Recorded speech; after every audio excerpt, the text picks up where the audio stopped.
破了色戒的道士与千年狐妖一夜缠绵，怎知却被师傅当场抓住。为了让他不再执迷不悟，师傅将狐妖打回了原形。原本江明只是一个被遗弃在山中的孤儿，幸得师傅将他救下带回蜀山。天资聪慧的他不仅得到了师傅毕生所学的功夫，还是蜀山下一代掌门的唯一人选。可是没想到一场瘟疫却让这一切都发生了改变。江明本着慈悲之心下山去救济这些百姓，怎知在这个过程中却遇到为了解救锁妖塔中同伴的女人。江先生，我可以来帮你忙吗？你不怕人命？有先生在，小女子什么都不怕。你跪下。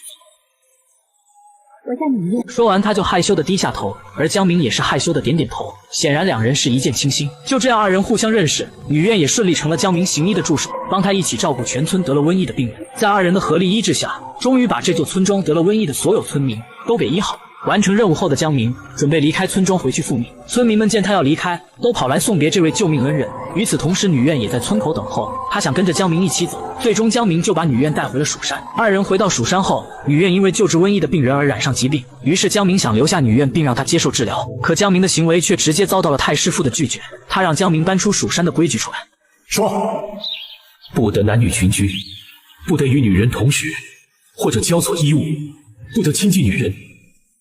那还不赶快把这位女子送下山去！聪明的江明也不示弱，同样也搬出蜀山的规矩，不得薄贱人、老病、残疾。女院姑娘之所以得此疫病，却因为她将导致瘟病的祸端地理之气吸到自己的身上，是她牺牲了自己，才能灭瘟疫救万民。师父，试问我们是全心修道，难道是让自己变成自私自利、无情无义的人？那么还能说是得道吗？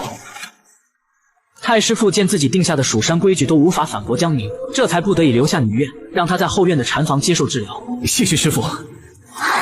多谢道长，小女子感激不尽。听着，从今天起，任何人都不能接近禅房，直至这位女子复原下山为止。但是她的伤，为师自有分寸。是。虽然掌门江觉之已经下令不允许任何人靠近女院，可江明还是按捺不住自己的思念。他趁人不注意，偷偷进入女院的房间，亲自为其疗伤。二人孤男寡女共处一室，就连江明自己都没有注意到，自己早已爱上了眼前的女子。他数次违背师命，于深夜私会女院，二人你来我往，互诉衷肠。道理我不懂，我只知道我们在一起，这是最真实的。先生，你嫌弃女院吗？摘掉面纱后的女院，不得不说是一位绝世大美女。你能不能换我娘子？许是年少多情，江明没能忍住这场诱惑，直接就亲了上去。随后与女院发生了不可描述的画面。不久后，镇守在锁妖塔的几名蜀山弟子离奇死亡，引起了掌门江道长的注意。他发现死去的几名弟子皆是死于狐妖之手，怀疑蜀山早已有妖物暗中混入，于是下令蜀山弟子：你们一定要坚守自己的岗位，看好锁妖塔，不能让妖物再次有机可乘。是。一天夜里，江明的师傅恰巧撞见他们的恩爱场面。住手！被发现后的二人赶紧整理了一下衣物，跪在师傅面前。太师傅看着自己最得意的弟子，竟被一妖女所为，而他这个时候却还在为女院辩解，说女院是个善良的女子，并且二人早已结为夫妻。知道此事后的太师傅大发雷霆，他质问江明所犯下的错要承受什么样的刑罚。江明回答：当受编台执行千遍，7期49天之后逐出师门，不可再返回蜀山，也不可再练蜀山的功夫。然而太师傅认为这些都不是，不犯的是死罪。是死罪，是死罪！都是因为这个不寻常的女子，她是个妖物。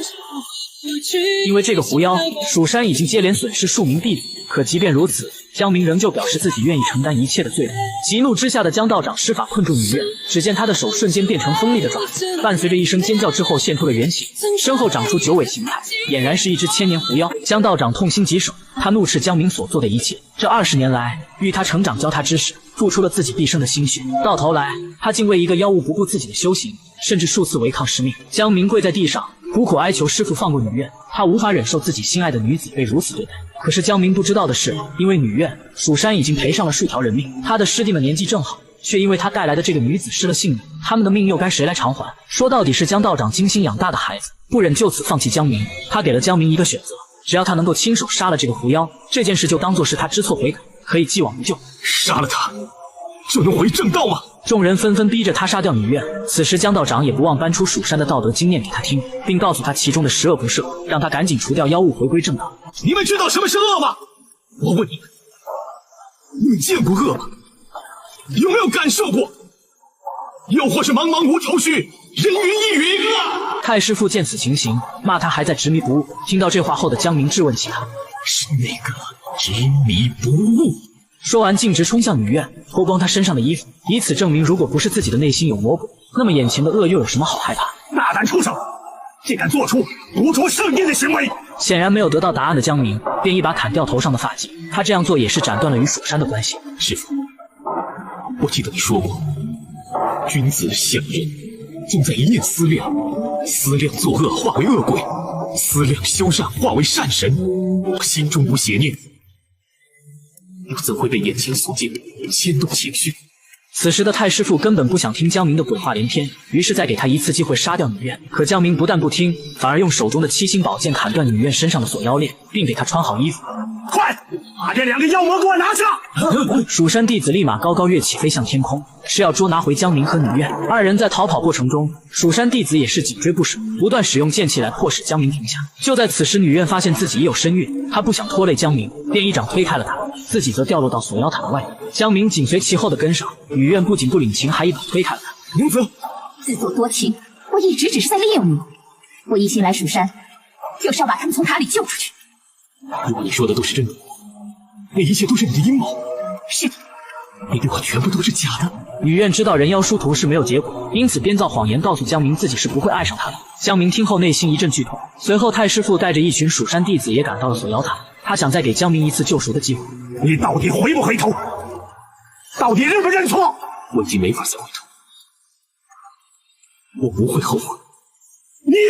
江明告诉太师傅自己生来就没有姓名，是个孤儿，很感谢他的栽培，希望来生再报。而太师傅认为这一切都是狐妖惹的祸，气得他使出龟派气功。江明见状立刻挡在了女怨的面前，替他挡下了这波攻击。手中有剑，为什么不挡？我该受的都受，一切就此了断了。太师傅看着奄奄一息的义子，很是后悔，而看着如此痛苦的江明，于是爆发出狐妖所有的力气，打伤了太师傅。他带着受伤的江明跑进锁妖塔，后面的蜀山弟子也跟着冲了进去。可结果呢？锁妖塔里到底发生了什么事情？冲进去的数十名弟子，无一生还，是我，是江明。他的鬼魂化为妖魔，把所有蜀山弟子杀住，是逃出锁妖塔的蜀山弟子临死前说出来的。